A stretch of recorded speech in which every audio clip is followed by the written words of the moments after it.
അസ്സലാമു അലൈക്കും വറഹ്മത്തുള്ളാഹി വബറകാത്തു.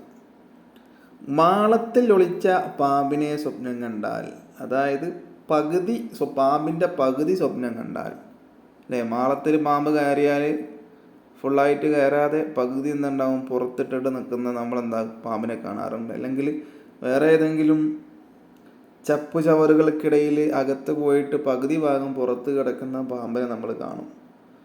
അത് സ്വപ്നത്തിൽ കണ്ടാൽ എന്തായിരിക്കും ഇതിൻ്റെ വ്യാഖ്യാനം എന്നാണ് നമ്മൾ പറയാൻ വേണ്ടി പോകുന്നത്. പാമ്പിനെ സ്വപ്നം കണ്ടാൽ അതിൻ്റെ വ്യാഖ്യാനമായിട്ട് ശത്രുദോഷം, അതുപോലെ തന്നെ മറ്റുള്ള ഒരുപാട് വ്യാഖ്യാനങ്ങൾ നമ്മൾ മുമ്പ് പറഞ്ഞിട്ടുണ്ട് പാമ്പിനെ സ്വപ്നം കണ്ടാലുള്ളത്. ഇത് മാളത്തിൽ ഒളിച്ച പാമ്പിനെ കണ്ടാൽ അല്ലെങ്കിൽ പാമ്പിൻ്റെ പകുതി കണ്ടാൽ എന്താണ് വ്യാഖ്യാനം എന്നാണ് ഇവിടെ നമ്മൾ പറയാൻ വേണ്ടി പോകുന്നത്.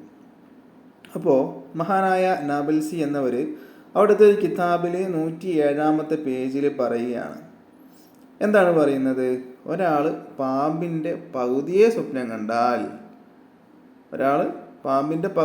കണ്ടാലാണ് കേട്ടോ, പാമ്പിനെ കണ്ടാലല്ല. പാമ്പിനെ കണ്ടാൽ ശത്രുദോഷം, അതുപോലെ തന്നെ മറ്റുള്ള വ്യാഖ്യാനങ്ങളൊക്കെ ഉണ്ട്.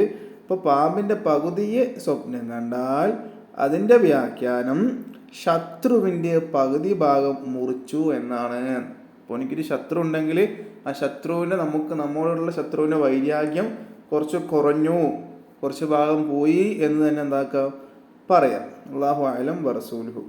അപ്പോൾ ഈ വ്യാഖ്യാനം എന്ന് പറയുമ്പോൾ അതിൻ്റെ രൂപങ്ങൾ, ഭാവങ്ങൾ, നിറങ്ങൾ, ആളുകൾ അതൊക്കെ മാറുമ്പോൾ അതിൻ്റെ വ്യാഖ്യാനങ്ങൾ ഇങ്ങനെ മാറിക്കൊണ്ടേയിരിക്കും.